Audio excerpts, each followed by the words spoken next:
Boa noite, pessoal. Estamos começando mais um Falando de Tudo aqui pelo link Hourview.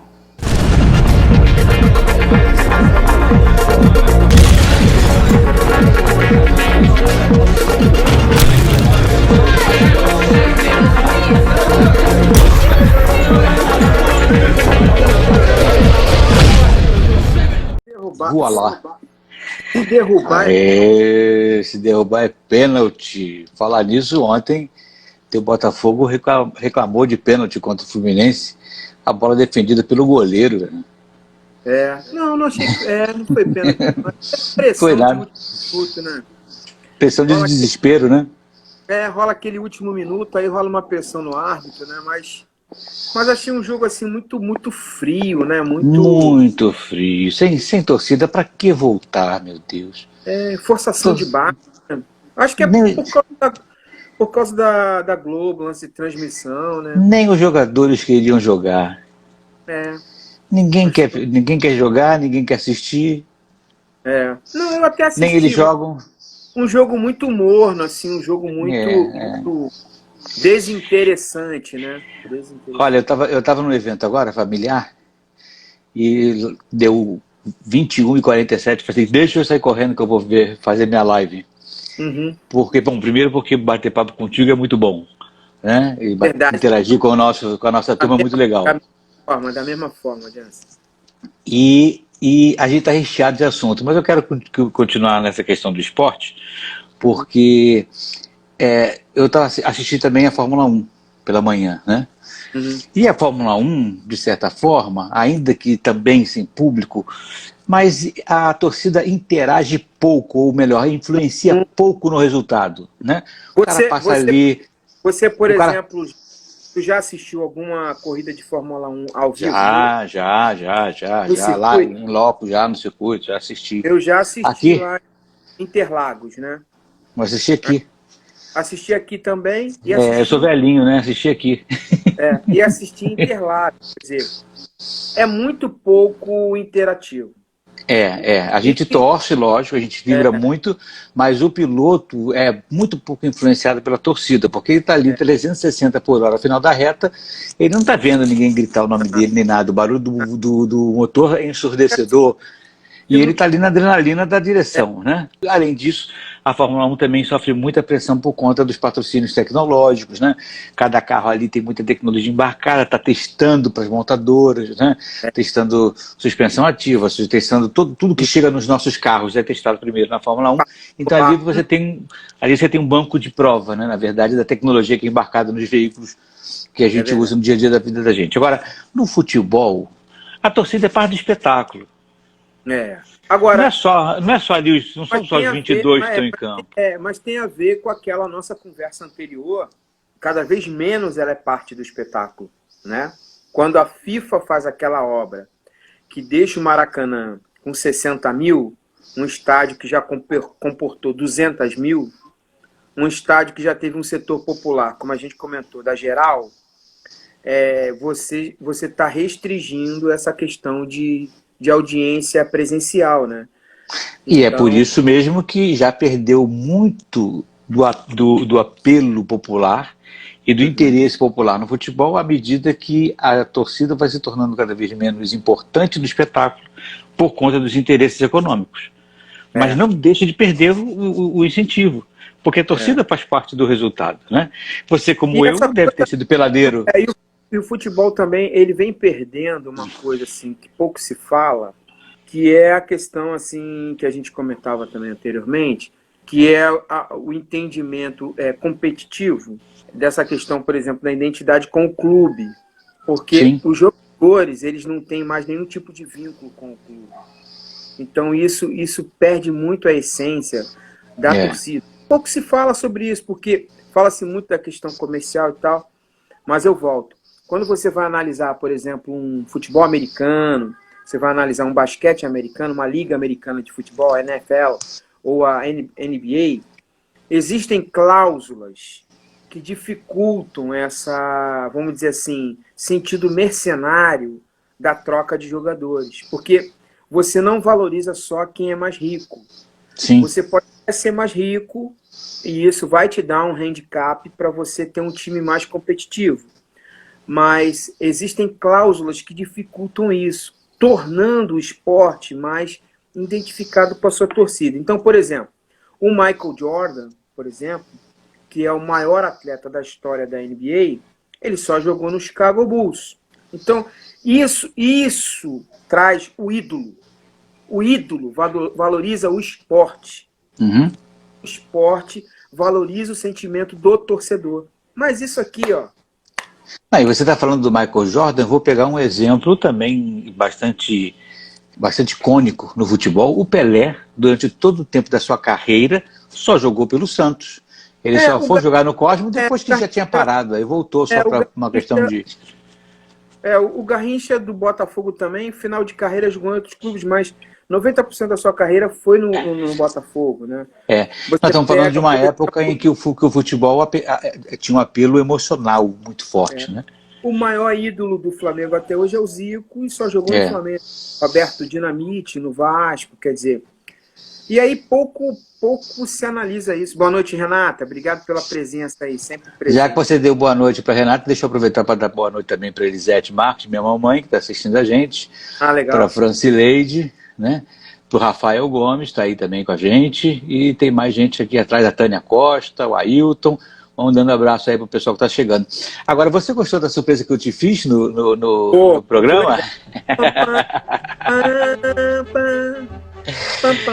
Aquilo era tempo de futebol de amor à camisa, né? É verdade. 70 anos de Maracanã, nada melhor do que Canal 100, lembrando. Eu me lembro no cinema, antes das sessões... Sempre, aí toda vez. Tinha um trailerzinho do Canal 100. E era resenha do futebol da época, né? Não existia resenha de futebol em televisão. Mas eu me lembro ali uma coisa interessante, um eixo de câmera, cara, muito interessante, que era um eixo diferente. Que era na perna do jogador, assim, no movimento do drible, no movimento da levada da bola. Era no nível do campo. No nível do campo, que é a visão do Geraldino, né? Que a gente comentava. É uma visão interessante que hoje você não vê esse eixo de câmera mais. Não tem essa... câmera, e olha que aumentaram muito os números de câmeras, né? Parece que hoje são 40 e poucas câmeras, uma transmissão da FIFA, essas transmissões bem badaladas do futebol, são 40 e poucas câmeras, mas não tem uma câmera fazendo aquilo. A explosão da corrida do cara, né? A forma do drible. Do drible, do que o cara toca na bola. Do gingado, ele tava gingado. Né? Uhum. E parece que a música do Calmon foi feita para isso, né? Ele dá o balanço da música, né? Aquela musiquinha do Canal 100 dá o balanço da música, dá o balanço do drible, digo. Tem uma muito coisa bem feita. Interessante também da nossa cultura, ela tem uma pegadinha de samba, né? Ela tem uma coisa assim do samba. Maravilhoso. Por isso que eu não podia deixar de botar aquilo na hora que eu falei, a gente falou de 70 anos de Maracanã. A minha imagem. Agora, a imagem que eu deixei, por isso que é surpresa para você, é que ali tem um gol do Botafogo em cima do Flamengo. Eu vi. Se eu não me engano, foi o gol do Rocha. Do Rocha, Eu quando era pequeno, me chamavam de Rocha. É por causa do cabelo, né? Agora, eu tenho a minha imagem assim, mais remota do Maracanã, é aquela ali. As cadeiras especiais azuis. De ferro. De ferro. Deixava a poupança quadrada de tanto ficar sentado ali. Aquele azul claro me é muito nítido na memória. Característico, né? Lembra isso bastante. Tinha uma pilastra que atrapalhava sempre a gente ver o jogo todo. Quem sentava na cadeira tinha esse problema. Sim. Saindo do futebol, porque hoje o nosso dia está repleto, nossa noite, a gente poderia fazer uma live aqui de 4 horas, porque o que não falta é coisa para se falar. Eu sei que você também tem troço que você guardou para falar, mas eu queria falar de 2 coisas que eu vi agora, fresquinhas, no Jornal Nacional e no RJTV. Primeiro vamos ao RJTV, que foi mais cedo, de um relatório que foi feito inédito sobre a violência no Rio de Janeiro, e que os números são extremamente alarmantes, né? E trouxe uma porção de informação que a gente não tinha ideia, né? De números bastante expressivos. E que ele veio a público, esse relatório, agora, no momento em que aquela decisão do STF permitiu a consolidação da fixação dos grupos de traficantes nas favelas. Uhum. É um troço impressionante. Uhum. No que a polícia parou de poder andar, eles tomaram de vez. É. Uhum. Uhum. E aí eu quero saber o seguinte, uma pergunta que eu faço a você. A quem interessa proibir a polícia de entrar? A polícia levar vírus? De Eu não forma consegui entender, eu não consegui entender essa. Existem, assim, existem interesses que a gente não consegue dimensionar, né, Johnson? A E o que verdade me preocupa é o seguinte, eu fiz uma live na quarta-feira passada, não sei se você chegou a ver, com o pastor José Carlos Torres. Falou de cristianismo e justiça, falou muito bem. E num determinado momento, eu até guardei isso nas degustações da live com ele, em que ele disse uma coisa muito importante. O Covid vai deixar para a gente, a pandemia vai deixar para a gente, inevitavelmente por conta dos prejuízos que trouxe à economia, um rastro de iminente aumento da violência por conta do aprofundamento da miséria, não tem, do aprofundamento da pobreza. não Vai criar tem. um gap muito grande, muito mais gente sem emprego, muito mais gente na linha da pobreza, muito mais gente da linha da pobreza caindo para a miséria. A possibilidade de aumento da violência é grande. Existe uma constatação de que uma grande parcela da população está na informalidade. Sim, né? No Rio de Janeiro, 54%. Uma grande parcela na informalidade. Essa parcela, ela tem duas características, entre outras, né? Tem uma característica dessa informalidade, que é uma informalidade assim, um pouco, vamos dizer, ligada à miserabilidade, né? Ela é meio assim, não muito vista, meio fantasma, assim, mas ela existe. E existe uma outra, que são pessoas que não têm acesso, por exemplo, essa coisa de... Porque muita gente tem ações sociais, né? Então, de cesta básica, essas coisas. Tem uma parcela da população que não acessa isso. Não acessa, porque tem uma certa dignidade no que ganha. Só que com a pandemia, ela vai para a parcela da miserabilidade. Então aí há um transbordo dessa camada da miserabilidade. E esse transbordo, ele vai exatamente por uma condição, às vezes, de criminalidade. Não sei se eu me fiz entendido. Extremamente, facilmente entendido. Ou seja, quem até então não acessava a linha da criminalidade ou da violência, porque de certa forma se segurava um pouquinho na situação, né? Uhum. Diante da realidade que vai se impor à sua vida agora, a partir de agora, ele vai se ver de certa forma jogado nisso, né? Uhum. Ou muito tentado a isso. Não estou com isso querendo justificar nada. Não estamos justificando, estamos explicando um movimento. Um movimento que se torna quase que inevitável. Eu trabalhei muitos anos com um grande especialista na área de segurança. E ele usava muito aquele jargão, a oportunidade faz o ladrão. E nesse caso nem é a oportunidade, nem é a premência, né? Exatamente. A miséria bate na tua porta, na casa em que falta pão, todo mundo briga e ninguém tem razão.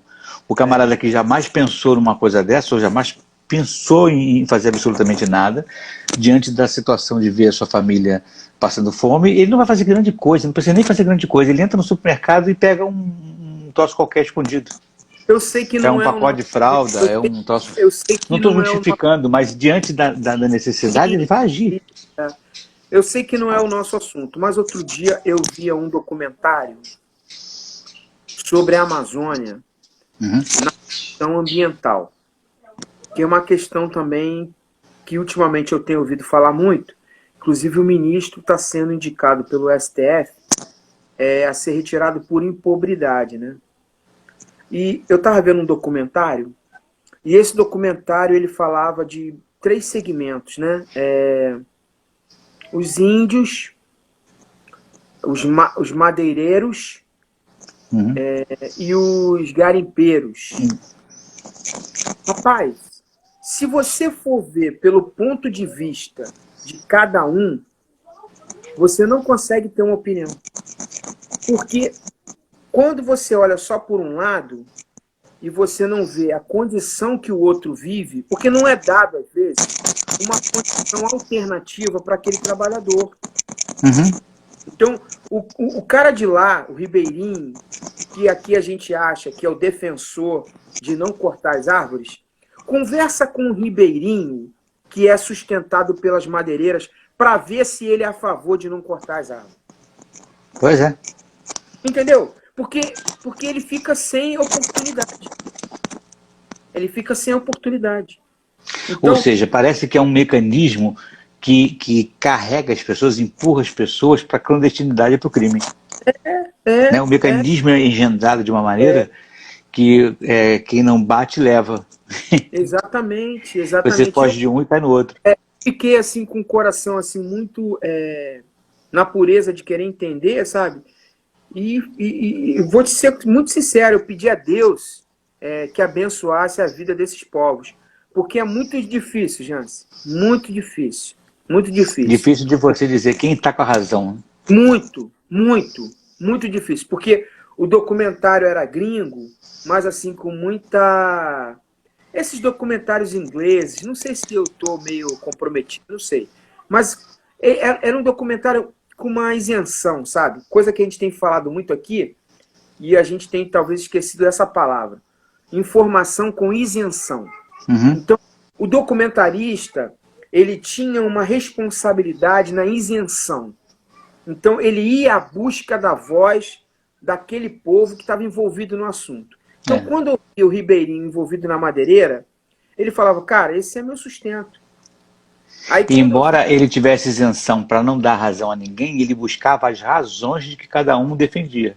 Exatamente. Para tentar ser o mais isento possível. É muito complexo a partir do momento que a gente tem poderes e a gente tem uma institucionalidade que não cria as alternativas sustentáveis, né? Porque o ideal é se houvesse uma iniciativa sustentável para aqueles povos. Mas não tem. Eu vi também uma matéria, eu vi outro dia, muito interessante, sobre o que a gente usa da piaçava. A piaçava é uma árvore, não sei se você sabe disso. É uma árvore, não, é um tipo de fala. uma árvore. Não, isso eu sei. Aquela nossa vassoura que a gente usa de piaçava, aquilo é só uma árvore que tem no norte do Brasil. E ela está caminhando para, como é que fala? Para ficar extinta. Mas não existe uma alternativa de replantio, não existe uma cultura para condicionar o sustento desses trabalhadores nessa cultura dessa árvore da piaçava. Então, há uma complexibilidade nesse sentido, né? Que difícil você colocar um partido e uma compreensão dentro da realidade que se vive no Brasil dessas situações. Ou seja, na verdade, ainda que a gente tenha usado um exemplo paralelo, mas a verdade é que nós vivemos hoje um mecanismo, um estado de coisas que está tão desfavorável para uma sociedade existir de forma equilibrada, que de certa forma nós estamos empurrando todo mundo para uma circunstância que a gente não sabe o que vai dar. Uma circunstância... Estamos diante de uma incerteza enorme. Uma circunstância selvagem, né? Selvagem. A verdade é que economicamente, Jean, assim, ninguém... Na economia não se rasga dinheiro, né? Economicamente, há um rearranjo da onde está o dinheiro. O dinheiro ele saiu da mão desses e foi para um lugar dos maiores. E aí o que acontece são mecanismos de pressão, para que esses maiores larguem migalhas que sustentem as outras camadas da população. A verdade, a visão macroeconômica é essa. E aí... E eu espero que a gente consiga passar por isso. E aí não tem como você não fazer uma análise acerca de uma compreensão de reino de Deus, né? Porque quem vai mover o coração desses caras? Não tem lei que mova o coração desses caras. Não... É só a misericórdia de Deus mesmo. E essa é a minha preocupação quando a gente entra num numa discussão, por exemplo, econômica, eu sempre digo o seguinte, mas quem é que está olhando pela dignidade do trabalhador? Quem está olhando pela dignidade das famílias? Porque se você olhar, como você bem disse agora, se você ouvir as razões do empresário, você vai achar que ele tem razão. Sim. Se você olhar as razões do trabalhador, você vai entender que ele tem razão. A diferença está em que momento eu tenho que ceder a razão de quem está bem para dar razão a quem precisa viver minimamente de forma digna. A gente hoje tem um problema nessas análises, assim, quando a gente é generalista, né? Empresário, mas qual empresário, né? Porque 80%, a gente acho que já comentou aqui, dos empresários brasileiros, eles são de pequeno e médio porte, micro, pequeno e médio.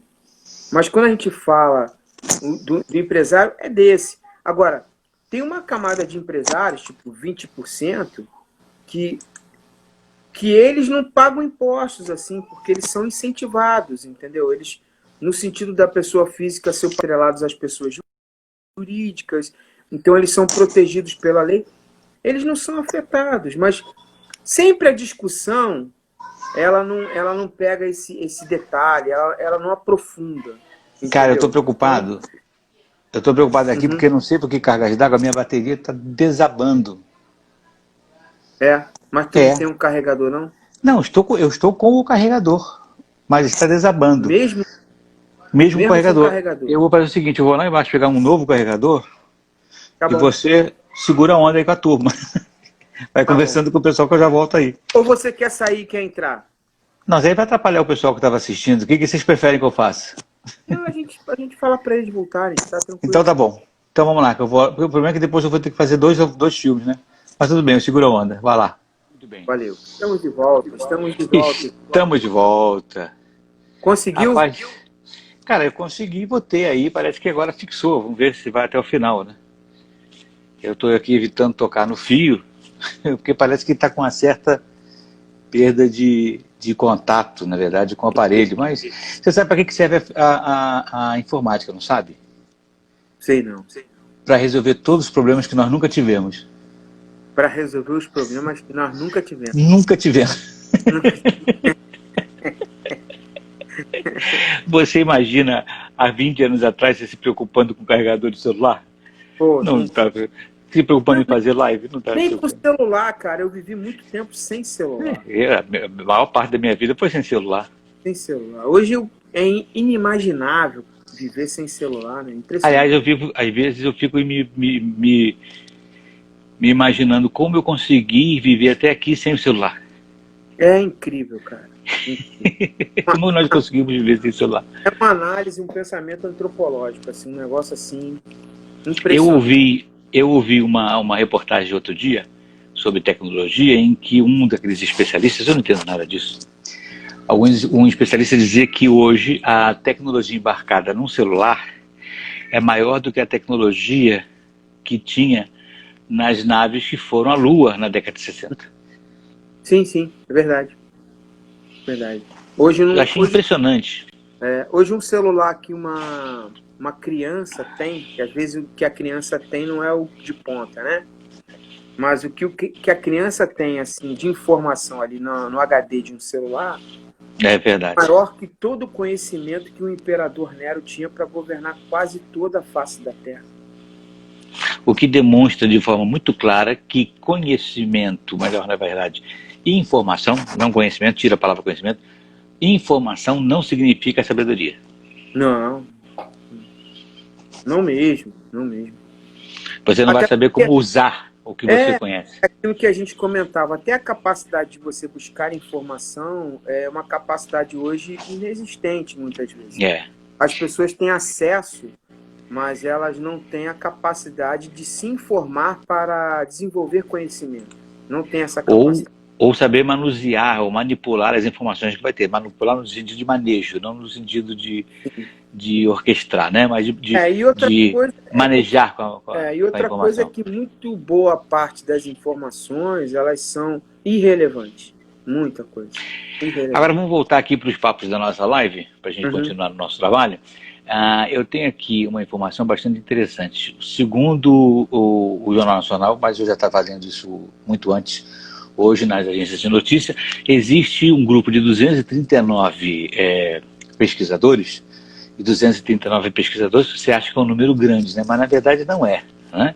Porque a quantidade de pesquisadores no mundo é infinitamente maior do que 239. Mas essa é a matéria. 239 pesquisadores estão fazendo força, mandaram uma carta para a OMS pedindo que a OMS inclua nos protocolos de cuidados com o vírus, né, de profilaxia, a preocupação com a transmissão via aérea. Segundo eles, o vírus consegue ficar horas, mais do que 24 horas, suspenso no ar e pode infectar qualquer pessoa que passar pelo lugar onde estava a pessoa infectada. É uma loucura. E aí, no bojo da notícia, da matéria toda, vinha dizendo que isso prejudica principalmente os lugares fechados, onde muita gente vai se aglomerar e não há necessariamente uma ventilação forçada, uma ventilação mecânica boa que garanta a não proliferação do vírus, que até então se acredita somente se transmitir por gotículas pesadas de aerosóis, né? Espirro, fala e secreção nasal. E aí eu fiquei pensando, bom, se eu estiver errado, ou, quer dizer, se o meu pensamento não tiver o mínimo de coerência, que errado ou não, ele vai estar mesmo, porque eu não sou especialista, mas o mínimo de coerência você me interrompe. Mas a minha sensação é a seguinte: se for isto verdade, nós não vamos escapar nunca. Não. Porque se o vírus vai estar voando por aí, 72 horas espalhado no ar, eu quero saber que vai conseguir fugir do vírus. Quem é que vai conseguir fugir do vírus? Quem é que vai conseguir se proteger? Se ele está no ar, não tem como você controlar o controle ele estando no ar. Não tem como. Vira uma pipa voada, né? Vai cair em qualquer lugar, chuva de canivete. É aquilo, assim, o Jansen, é aquilo que a gente comentou, cara. Eu acho que a única forma de coerência da análise do que está acontecendo é uma estatística, por exemplo, nos supermercados, cara. Eu falei isso outro dia e eu repito. A única forma da gente entender o que está acontecendo, porque existem vetores, Jansen, além desse, por exemplo, por que algumas pessoas, eu estava vendo uma pesquisa, do tipo sanguíneo A, são mais propícias a doenças respiratórias do que o tipo sanguíneo O. Eles não conseguem responder. Então, independente das doenças pró-existentes, pré-existentes, independente da idade, existe uma pesquisa do tipo sanguíneo. E eles não sabem responder por quê. Então, a única estatística que eu vejo assim, de uma forma pragmática do que está acontecendo seria em locais que não foi interrompido a vida cotidiana, por exemplo, o supermercado.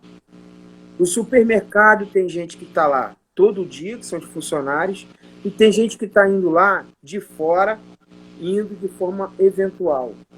Nesse ambiente, estatisticamente, quem é que ficou doente e quem morreu é a única estatística para mim que pode ser válida. O resto é tudo especulação. É um ambiente, é um meio ambiente, como é que eu diria, ele é positivo para a especulação, né? Ele é bem feito para uma pesquisa, né?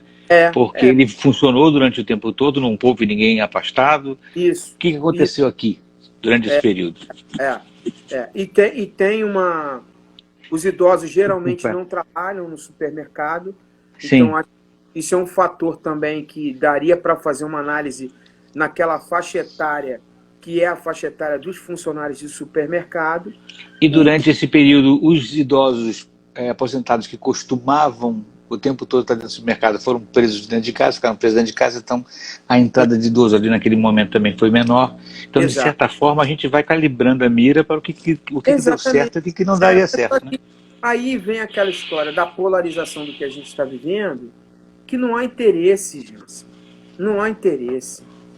Não há interesse. Eu hoje comprei uma... Eu tô com mania de ir na casa de negócio de erva, tipo Mundo Verde, essas casas, tipo naturais, e eu tô com mania de ir lá para comprar uma, porque eu descobri que lá vende muita coisa a granel, que eu só comprava no supermercado.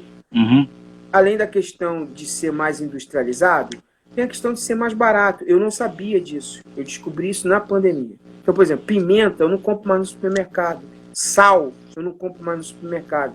Eu compro nessas casas, porque você compra a granel, é mais barato e supostamente é de uma melhor qualidade. Parece mais um pouco rústico, né? Um pouco mais artesanal.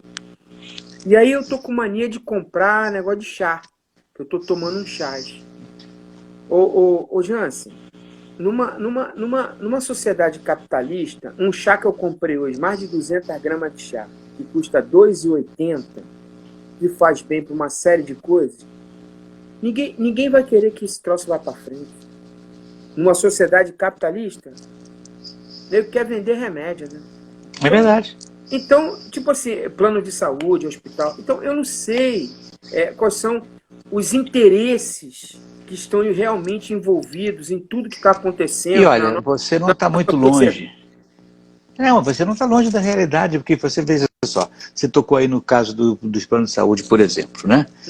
Eu vivi isso de perto, porque eu trabalhava numa empresa que vendia plano de saúde, entre outros tipos de seguro, vendia também seguro-saúde. O que a gente viveu de perto, né? Viveu de perto o sucateamento da saúde. De que forma, né? Eu sou do tempo do INAMPS, só para você ter noção, né? Eu peguei uma saúde pública organizada, né? A gente tinha que ir num posto do INAMPS, fazia uma carteirinha. Eu lembro que minha mãe me levou, minha mãe está assistindo aí a gente, ela pode me interromper e me consertar. A gente ia no INAMPS, aí naquele posto no final da Major Rondon, ali perto da Mangueira, aí a gente fazia a direita. Eu fiz a aplicação de flúor. Pois é, aí a gente fazia ali perto do Betel. Aí a gente fazia ali a carteirinha, e com aquela carteirinha você podia ser atendido nos hospitais da rede do INPS, que até então não existia INSS nem nada. Era o INPS e o INAMPS, que era a assistência médica do INPS. Muito bem. Com o advento, né, com o advento dos planos de saúde, o surgimento do plano de saúde, o que aconteceu? O plano de saúde ele conseguiria ganhar escala para ter uma lucratividade boa se o INAMPS continuasse funcionando bem como funcionava? Não. Porque se eu tenho saúde de graça funcionando perfeitamente, para que eu vou pagar para ter o mesmo tipo de atendimento, né? Então, o que precisou se fazer? Sucatear a saúde. Não tem outra opção. Você tem que sucatear a saúde. E aí também você começa a sucatear a saúde de que forma? Primeiro você universaliza o atendimento. Aí as redes públicas de hospitais que atendiam qualquer um, foi incorporada a ela também os postos de INAMPS, que era só para quem era contribuinte do INPS. Trabalhador que trabalhava e tinha desconto do INPS na sua carteira de trabalho, no seu contra-cheque, e por isso, como contribuinte, tinha direito à assistência médica, né, do INPS. O INPS passou a atender todo mundo, independente de ter contribuição ou não. Parece que era uma coisa universalizando a saúde para que mais pessoas dessem acesso, mas na verdade o que eles fizeram? Eles aumentaram o custeio do INPS, aumentaram o rombo daquela estrutura. O que precisou fazer? Cair a qualidade do atendimento. Aí que você começou a ter fila, você começou a ter perda de mão de obra, começou a ter... E aí você tem achatamento dos salários, as pessoas começam a correr para a saúde privada. Chegou num ponto que a pressão que nós tivemos agora nos últimos anos, a pressão de saúde, de gente precisando de saúde privada foi tão grande que os próprios planos de saúde que acabaram dando um tiro no pé, porque eles botaram muito mais gente para dentro do que eles poderiam comportar.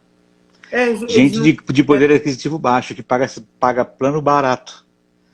E o uso foi muito maior. Às vezes o cara precisa de uma internação e não tem disponibilidade. Nem no privado. Pois mas por que aconteceu isso? Porque o número de pessoas afluindo para o mercado privado foi muito grande. E o mercado privado ele não se sente responsável por atender você por uma questão de dignidade ou por uma questão de... Não é lucrativo, não te atende, acabou o assunto. Não. Ele está ali para o lucro, é privado. É privada. Então, por que eu estava falando sobre isso, né? Porque a gente estava falando que para o capital, não importa a sua existência missiológica Não. naquela sociedade, ele se importa com lucro. Ele está errado em se preocupar com lucro? Não, ele, para isso é uma empresa. Quem tem que igualar esse patamar, quem tem que dar a quem não pode pagar o mesmo tipo de dignidade a quem pode pagar do que quem pode pagar, é o Estado. Para isso existe o Estado. Para isso existe o poder público. A gente puxou esse aspecto quando você relatou a questão do olhar da OMS.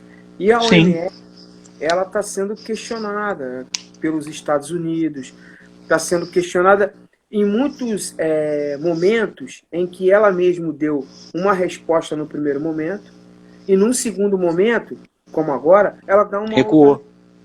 Porque, de certa forma, ela bateu em algum interesse.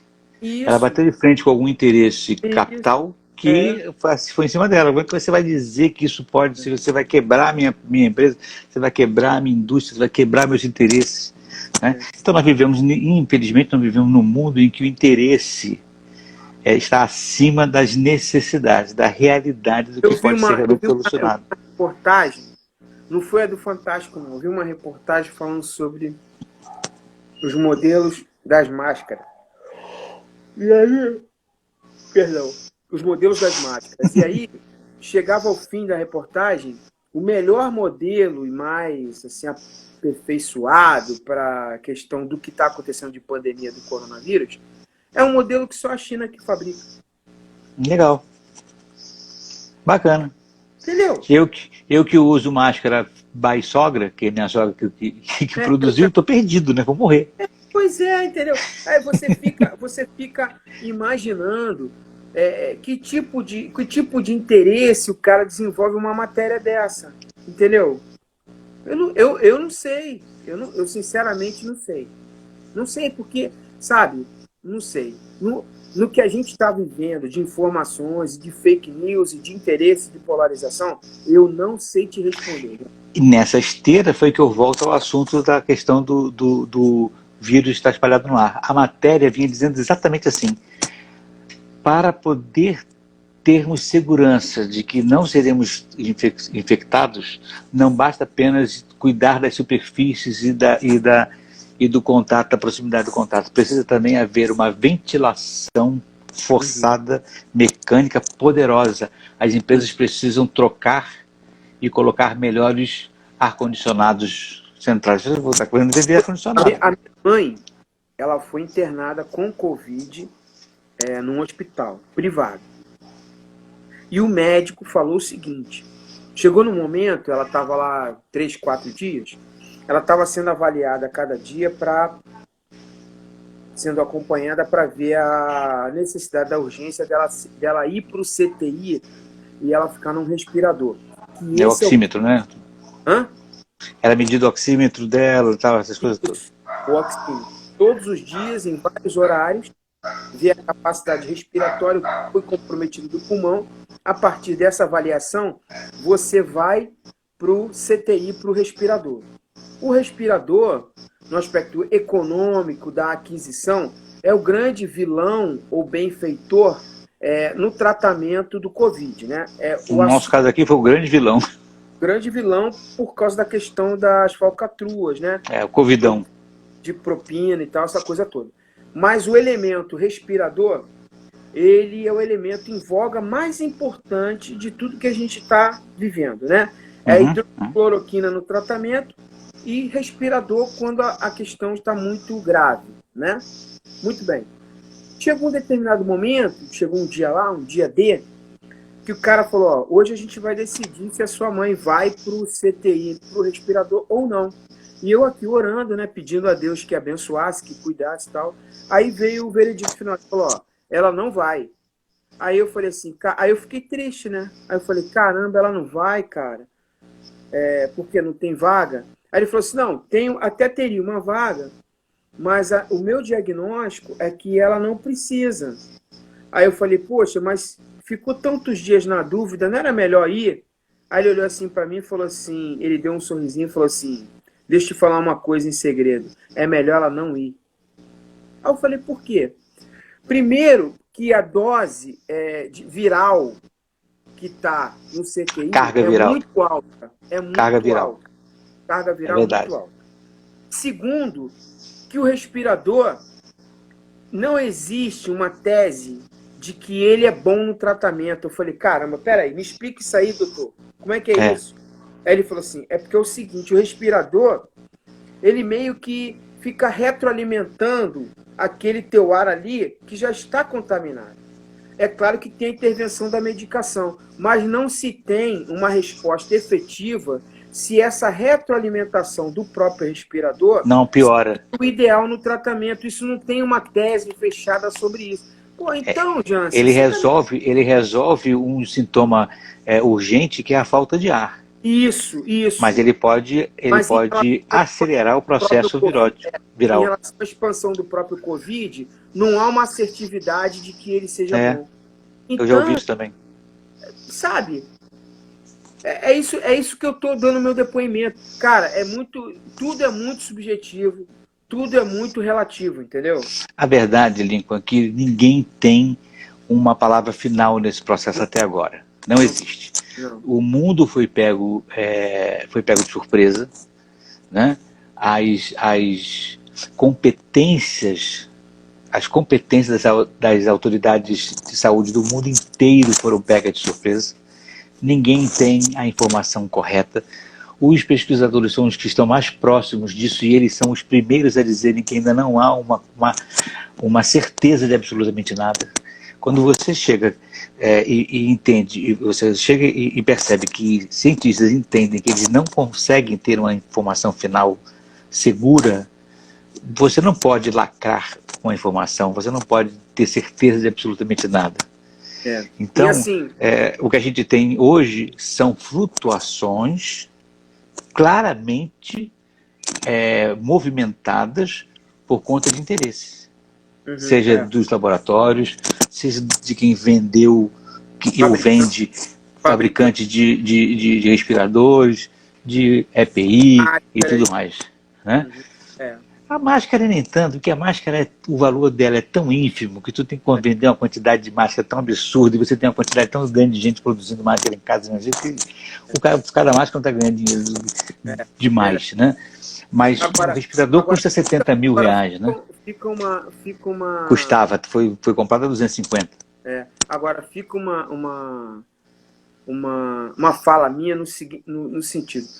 Eu tenho refletido no aspecto de entender as questões institucionais, do poder público, da questão da saúde, Jansen, da saúde, que tecnologicamente a saúde, por um lado, avançou muito. Por outro, você ter o que você tem na saúde e nada, na minha modesta opinião, é a mesma coisa. Porque parece que uma série de observações nos levam, não um saudosismo, mas uma volta ao passado, pelas nossas origens, do tipo, nós tínhamos muito mais saúde no passado do que antes de toda essa tecnologia, porque a gente se alimentava de uma outra forma e vivia numa harmonia em relação à saúde que pouco é falada hoje. E, na verdade, o que a tecnologia nos fez ganhar em qualidade de informação também nos trouxe um excesso de tensão que mata a nossa saúde. Então, de uma certa forma, uma coisa compensou a outra. Agora, o que você está falando é muita questão de interesse ainda. Eu posso dar um exemplo. Por exemplo, eu vi vários especialistas falando sobre a vitamina D, que é notoriamente uma vitamina relacionada à questão da imunidade.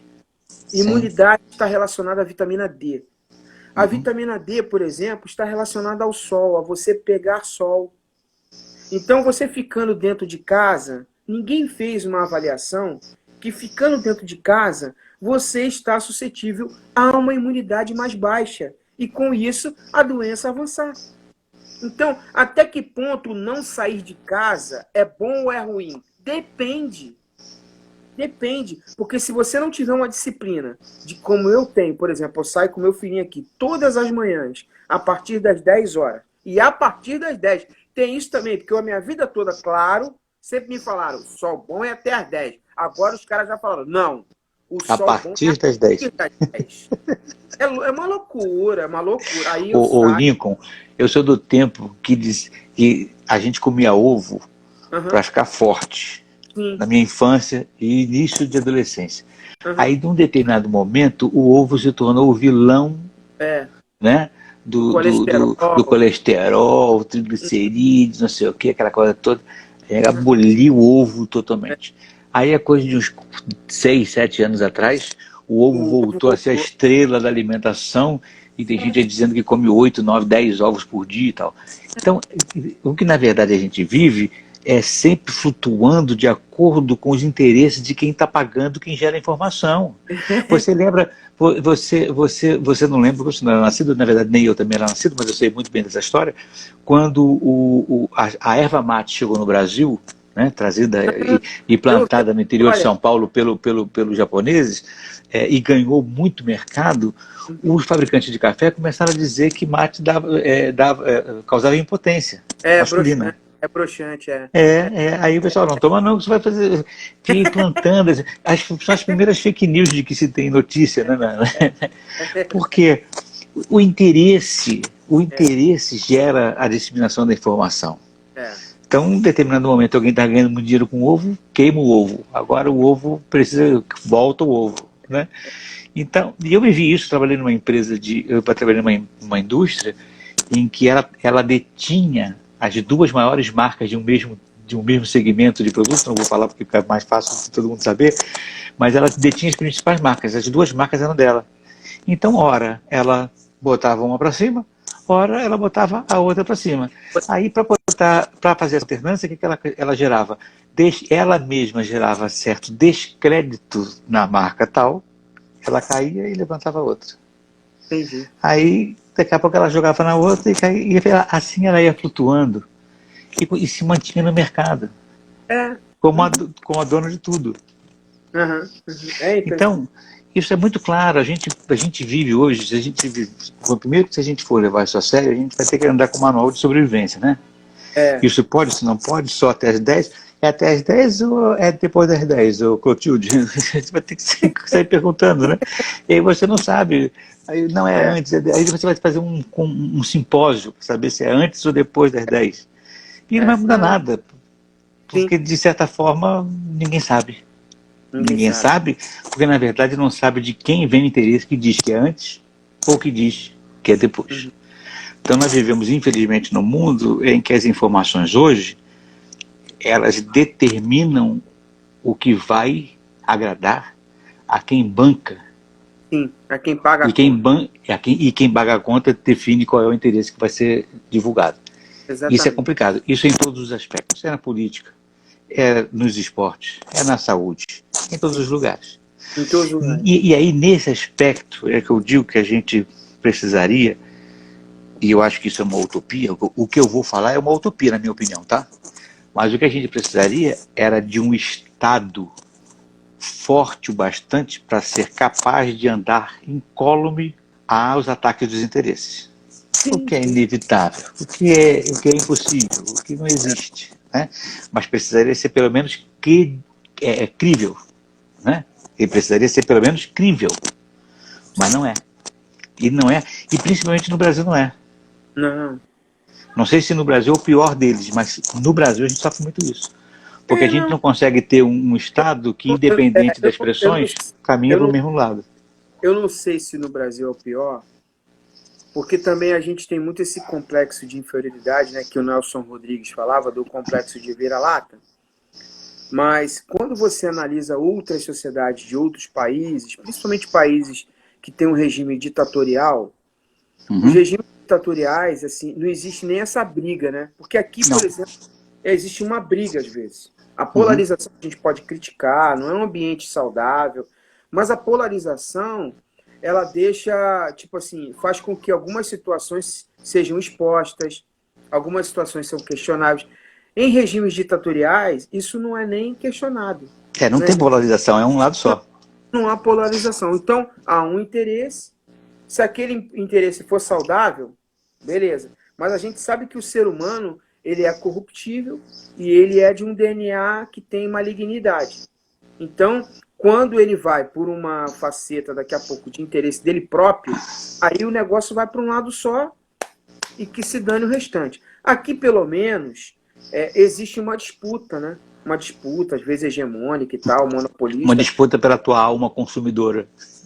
Exatamente. Então a gente fica dentro desse contexto tentando entender o melhor para o bem de uma sociedade para todos. O melhor. Mas realmente é um olhar que nós devemos sempre estar atentos. E assim, aqui eu não creio que aqui seja o pior dos mundos. Não creio, não. Eu ouço falar... em termos de eu quero dizer o seguinte, em termos de possibilidade ainda de se aventar o que é certo, não é o pior dos mundos, porque exatamente pela briga, nenhum desses dois lados se torna hegemônico a ponto de determinar o que você vai viver. Exato. Nesse caso, a polarização é uma bênção, porque a gente tem certeza de que nenhum dos dois lados ainda ganhou sobre você. Por exemplo, continuar disputando. Nesses últimos anos eu tenho ouvido muito assim, legal, tinha até um colega nosso de debate que amava fazer esse discurso. Legal é a sociedade americana, que você lá pode empreender o que você quiser e você é respeitado. Isso não é verdade. Isso não é verdade. Por exemplo, você vai nos Estados Unidos, só tem 3 marcas de farmácia. Não existe mais que 3. Então, aqui, você vê o mercado das farmácias, como é que ele é disputado. Você tem 3, 4, 5 grandes redes de farmácia no Brasil inteiro, mas elas são assim, região sudeste, região norte, região nordeste. Cada região tem uma rede grande. E mesmo nas redes grandes, hoje mesmo eu fui comprar um medicamento, e aí você tem várias farmácias de empreendedorismo individual, que não são atreladas a nenhuma grande rede, e que tem bons preços. Então, vai lá nos Estados Unidos e vê se tem farmácia assim. Não tem. Vai nos Estados Unidos e vê se tem 5 tipos de supermercado. Não tem. Então, isso são pessoas que não conhecem. Falam do que não conhecem. E, aliás, isso é uma característica brasileira, tá? E muito forte. Porque, por exemplo, no Rio de Janeiro, no Rio de Janeiro, no Rio Grande do Norte, no Rio Grande do Sul, as redes locais são mais fortes do que os key accounts nacionais. Sim, sim. Eles são muito mais fortes. No Rio de Janeiro já chegou tempo de 70% do mercado do supermercado do Rio de Janeiro está na mão dos 3 grandes locais. Sim, sim. Mais do que os outros nacionais. E mesmo assim, você pega aqui num bairro como a Freguesia, tem um supermercado que ele só tem 2 supermercados. Entendeu? Um setor urbano só tem na Freguesia. É um cara, eu sei quem é o cara. Ele fez um e empreendeu e desenvolveu. Vai ver se nos Estados Unidos tem isso. Vai ver se nos Estados Unidos tem um montão de oficina mecânica igual tem aqui. Entendeu? Então, isso só se você for para cidades muito interioranas, né? Mas mesmo assim, não existe muito essa, vamos dizer assim, diversidade, sabe? Eu quis dizer no sentido desse empreendedorismo diverso. É claro que nós podemos melhorar, é claro que nós podemos nos aperfeiçoar, como você bem colocou, o Estado trazendo um equilíbrio disso. Eu entendi perfeitamente. Eu só quero dizer que nós não somos o pior dos mundos, não. Não, nesse aspecto não tem dúvida. É porque mas quando eu falei sobre o Estado ser volátil, eu não falei por ele não ter força, eu falei por ele se cooptar aos interesses. Sim. Essa é a minha preocupação, entendeu? Porque lá o Estado não se mete nisso, o próprio mercado cria os seus cartéis, acabou criando e seguiu em frente e eles se fazem fortes. E é azar deles, o Estado não se mete nisso. Eu estou falando aqui quando o Estado coopta com os interesses escusos dos poderes econômicos, entende? E aí, em função disso, ele se bandeia para o lado deles, contra o cidadão. Sim. Que é aquilo que a gente cansou de dizer já. O Estado brasileiro é o pior inimigo do cidadão brasileiro. Por quê? Porque ele trabalha para que os interesses do poder econômico se sobrepujam ao teu interesse cidadão. E é isso que me preocupa, entende? Essa é a sensação que eu tenho quando eu digo que nós não temos um Estado que regule isso de modo a dar a você, cidadão, a segurança de que você pode até optar por um lado ou pelo outro, mas sabendo que aquilo que você acredita, que você recomenda é tal. Sim. Nós não temos. Não. Entendeu?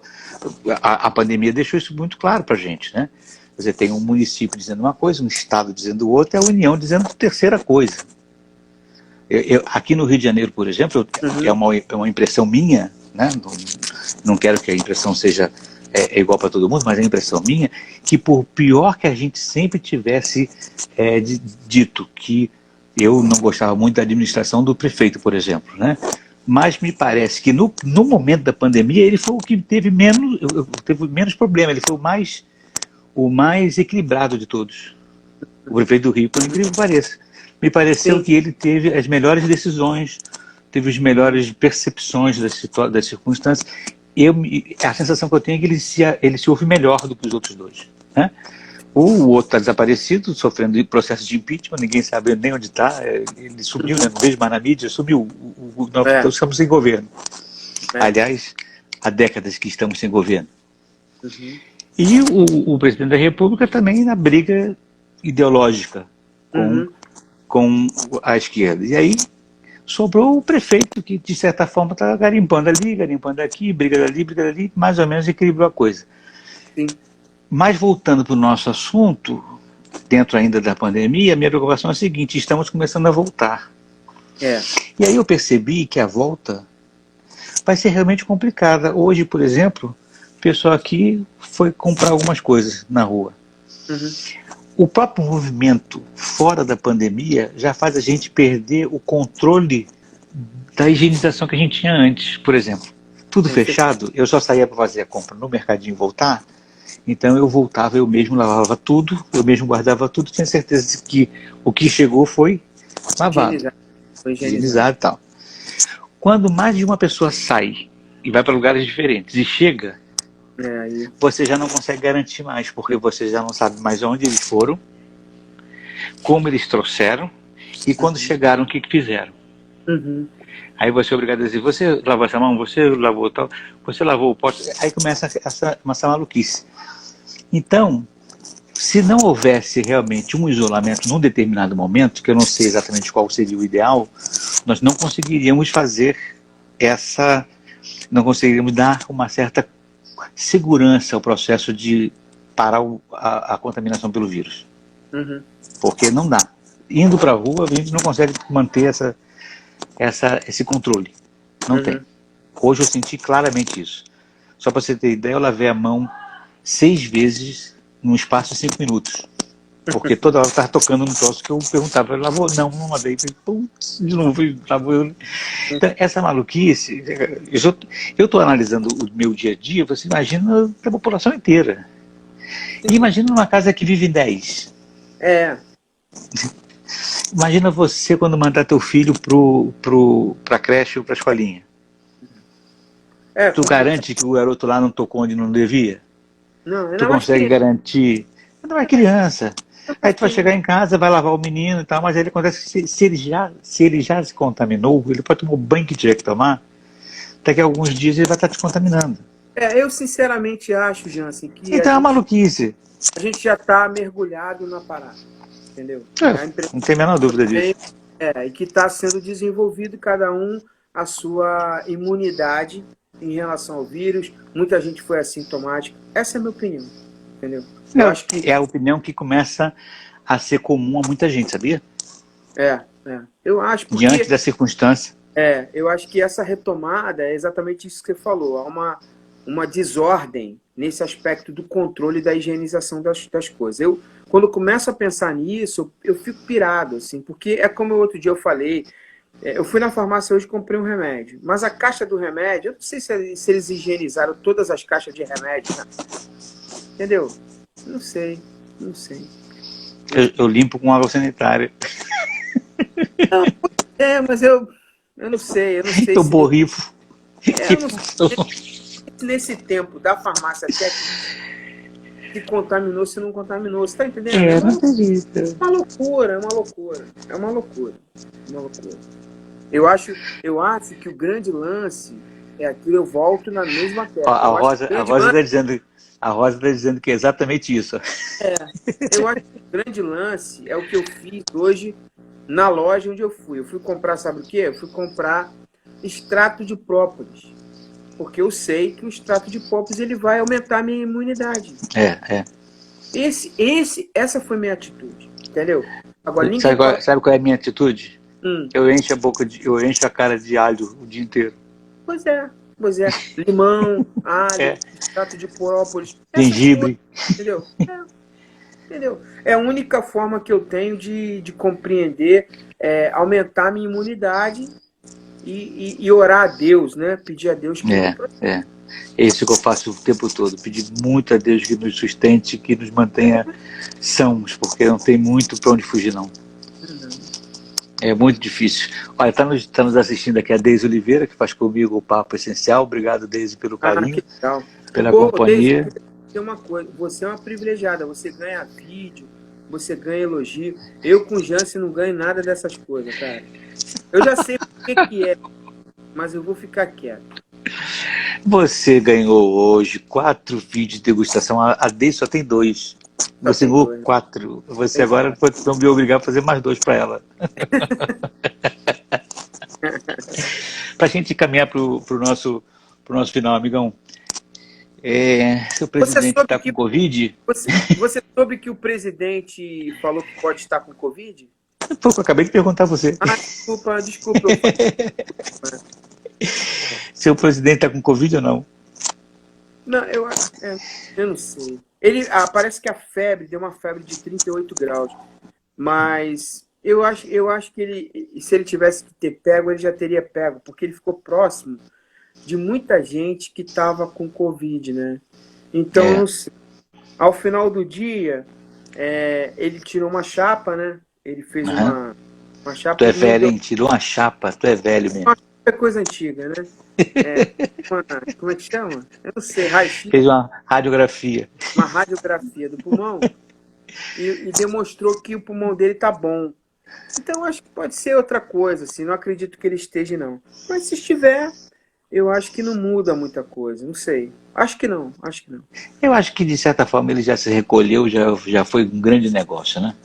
Ele já está mais quietinho, falando menos, interferindo menos no processo, dando menos munição para os seus críticos, né? Agora, eu quero ressaltar que a minha preocupação em relação a isso com o presidente, quando eu falo para ele não falar. Agora a gente continua sem 2 ministros, né? Pois é. Então, dando continuidade ao que eu estava falando, exatamente nessa linha aí. Continuamos sem 2 ministros, mas você veja, estamos sem 2 ministros, mas só o fato dele mesmo não estar falando e não dando munição para os seus críticos, o nível de crítica diminui, mesmo com esse problema. Né? O que eu estou querendo dizer com isso, para que ninguém fique assim, você está defendendo o presidente? Não, minha defesa é, precisamos entrar em voo de cruzeiro, o país precisa entrar em calmaria, precisa haver governabilidade, normalidade. Mas o presidente eu gosto, não gosto, eu acho isso, não importa o que você acha, a maioria decidiu por ele, votou nele e está aí. Vamos esperar ele acabar. Quando ele acabar, quem não gostar, mete pau nele e vota no adversário. Acabou o assunto. É verdade. Mas a gente precisa ter calma, a gente não pode de 2 em 2 anos impeachment o presidente, cara. Sim. Se você pensar direitinho do segundo mandato da Dilma para cá, não tem presidente com mais de 2 anos. Ela começou a governar, caiu, aí o outro pegou a rabeta, o Temer ficou no restante, agora o Bolsonaro quer impeachment o cara, daqui a pouco entra um, também não gosta, então vão ficar tirando e botando o presidente ao bel prazer das nossas inquietações. O país precisa andar, cara. Agora, a gente precisa saber que se com bom ou mal, é com ele que a gente vai andar. Agora eu queria fazer um comentário, eu acho que eu fiz durante o dia contigo, sobre uma observação que eu tive na última terça-feira. Vamos encerrar com essa então, essa é boa. Na última terça-feira nós fomos assolados, a nação brasileira, ali na região sul, principalmente o estado de Santa Catarina, por um ciclone, né? Ciclone bomba. Um ciclone bomba, né? Um amigo meu estava em Curitiba, capital do Paraná, que também foi afetado. Sim. E ele até, inclusive, ele cancelou a live comigo porque ele estava desde de manhã, ou final da manhã, desde o final da manhã até o início da noite sem luz. Sem luz. Sem luz. E aí ele conseguiu, através do celular, passar pelo 3G, passar uma mensagem dizendo os acontecimentos, porque até aquele momento eu não sabia do acontecimento, né, então. Muito bem. Passado o dia inteiro, eu fui assistir, coisa que eu não tenho mais o hábito, que eu tinha esse hábito, mas eu tenho diminuído muito. Eu fui assistir o Jornal da Globo, e também os outros jornais, tá? Também os outros jornais. Da Band e da CNN, em relação a esses acontecimentos. E para minha surpresa, por incrível que pareça, por incrível que pareça, a nossa imprensa, ela está sem capacidade, uma coisa que a gente vem falando muito aqui, valorizando o conteúdo do que a gente está fazendo aqui, que tem veracidade, que tem transparência, que tem sinceridade, que tem isenção. que tem dúvidas. Hã? Que tem dúvidas. Que tem dúvidas, perfeito, que tem dúvida, que tem, muitas vezes, achismos, normal, né? Reflexões, questionamentos. Eu me deparei com uma realidade de que eu ainda achava que essas superestruturas de imprensa tinham a capacidade de uma notícia desse nível, eles darem a notícia no dia. Só que eu fui surpreendido por uma condição. Eles falaram coisa de 5 minutos sem dar a dimensão do que aconteceu.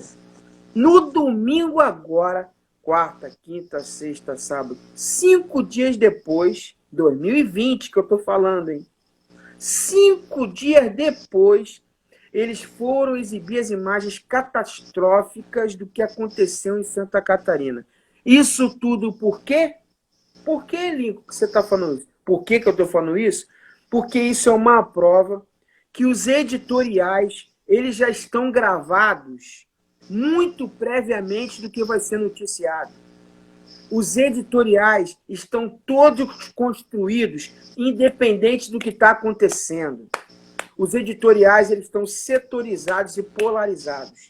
Essa é a constatação efetiva do que está acontecendo com a imprensa brasileira. Minimamente as pautas, né? Uhum. Minimamente as pautas. Se não todo gravado, minimamente as pautas já estão cronogramadas para acontecer em dias tais, tais e tais. Não tem a menor dúvida, né? Além disso, acresça-se ao que você está falando, né? Some-se a isso, o fato de que o medo de pegar a imagem das redes sociais e de esbarrar com fake news ou coisa parecida é tão grande que eles primeiro vão fazer toda a checagem das informações. 2, eles precisam preencher o seu produto principal de domingo. Então, guarda tudo para ser jogado no domingo. Porque aí tem aquela força de revista eletrônica. Lembra que o Cid falava isso? Sua revista eletrônica e tal. Então, você precisa dar volume. Eles não têm mais futebol acontecendo, o esporte esvaziou, né, a revista semanal. Então, você tem que guardar determinadas matérias que rendam espaço e tempo para você jogar num determinado dia. E aí, enquanto você vai apurando os fatos, apurando as imagens e tudo mais, é o tempo que você vai botar e guardar para lá. Mas o que você falou é o principal motivo. As pautas estão determinadas para saírem e atenderem a determinados interesses ideológicos naquele dia, naquela forma, e que não podem ficar para depois, porque ali, naquele momento, precisa ser falado, naquele momento precisa ser dito. E isso, inclusive, está se espraiando para outros produtos da casa. Então você vê outros programas com pautas também completamente sem sentido, até programa humorístico falando de política. É um absurdo. De forma séria. É um absurdo uma rede que é uma concessão nacional com parcerias de retransmissoras em todos os estados da nação brasileira não ter uma credibilidade de uma retransmissora de um estado como Santa Catarina para dar crédito a entrar com prioridade a uma notícia desse tamanho, gente. Era para estar no Breaking News, né? É claro. Isso, para estar na Break News. isso é mais um fator da gente constatar que não são redes nacionais. São redes locais do eixo Rio, São Paulo e Brasília. Entendeu?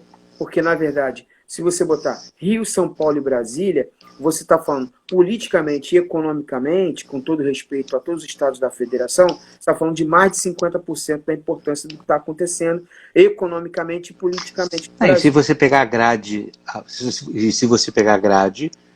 a ocupação do tempo é ainda muito maior do que os 50% que você está falando. Estou sendo conservador. Nesses três eixos. Nesses três eixos, o tempo ocupado é muito maior. Muito mais. Estou sendo conservador na análise. Mas uma rede, para ter uma concessão nacional, ela para ter a concessão, ela precisa ter as parcerias dos estados. Porque Sim. É um dos elos, dos contratos. Só que isso é tudo pro forma. O que eu quero dizer é que alguém que está em Santa Catarina e fala, olha, aconteceu um negócio aqui que não aconteceu na história de Santa Catarina. Ele deveria ter credibilidade de entrar nesse editorial. Não tem. Eles têm que fazer checagem de notícia de internet. Significa que eles não estão em Santa Catarina. Eles só estão no papel. Entendeu? Eles só estão no papel.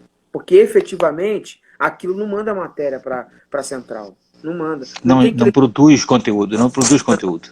Não produz. Não produz conteúdo. Produz. E aí esvazia o sentido de rede, né? Sim. Exatamente. Que deveria ser um giro de notícia.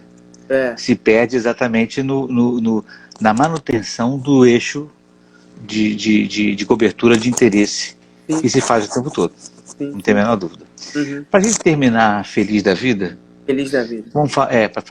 Para terminar feliz da vida. E Fla-Flu sem arquibancada e sem público. O que vai ser disso? O Flamengo numa briga... Se Nelson Rodrigues estivesse vivo, Flamengo morreria, né? O Flamengo está numa briga histórica da questão do streaming, né? Uhum. Conseguiu uma medida provisória, né? Junto ao presidente, para ter uma independência em relação aos seus recursos de arrecadação de transmissão, batendo no monopólio da Globo em relação à transmissão de futebol.